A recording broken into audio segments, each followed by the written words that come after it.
Welcome to Siri properties. ఇప్పుడు మీరు చూస్తున్న ఈ ల్యాండ్ వచ్చి ఎంటీ ల్యాండ్ అండి. మీకు పొగాకు బ్యాన్ వేశారు. ఇది మొత్తం 10 ఎకరాలండి. ఇది ఈస్ట్ గోదావరి డిస్టిక్ గోపాలపురం దగ్గరలో ఉంటుంది. ఖమ్మం హైవేకి కిలోమీటర్న్నర వస్తుంది. 1.5 కేఎం వస్తుంది. విలేజ్కి 1/2 కేఎం వస్తుంది. తార్ రోడ్కి 300 మీటర్లు ఉంటుంది. 10 ఎకరాస్ క్లియర్ టైట్లు. 1 ఎకరా కాస్ట్ వచ్చేటప్పటికి 35 lakhsగా చెప్తున్నారు. ఒక బోర్ ఉంది, 2.5 inches బోర్ వస్తుంది. రెడ్ సాయిల్, పొగాకు బ్యాన్ వేసారు. మొత్తం ఇది 10 ఎకరాలు క్లియర్ టైట్లు. రోడ్ యాక్సెస్ ఉంది, డైరెక్ట్ యాక్సెస్ రోడ్ ఉంది. తార్ రోడ్ నుంచి 30 feet రోడ్ ఉంటుంది, డైరెక్ట్ యాక్సెస్ రోడ్ ఉంది.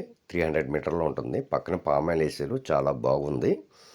ఈ ల్యాండ్ కూడా పామాయిల్కి షూటబుల్ అవుతుంది. ల్యాండ్ వచ్చి స్లోప్ ఉంటుందండి, కొద్దిగా వాలుగా ఉంటుంది ల్యాండ్ వచ్చి. మీకు ఎవరికైనా ఇంట్రెస్ట్ ఉంటే కనుక మా ఛానల్ని సబ్స్క్రైబ్ చేసుకోండి. Thank you for watching.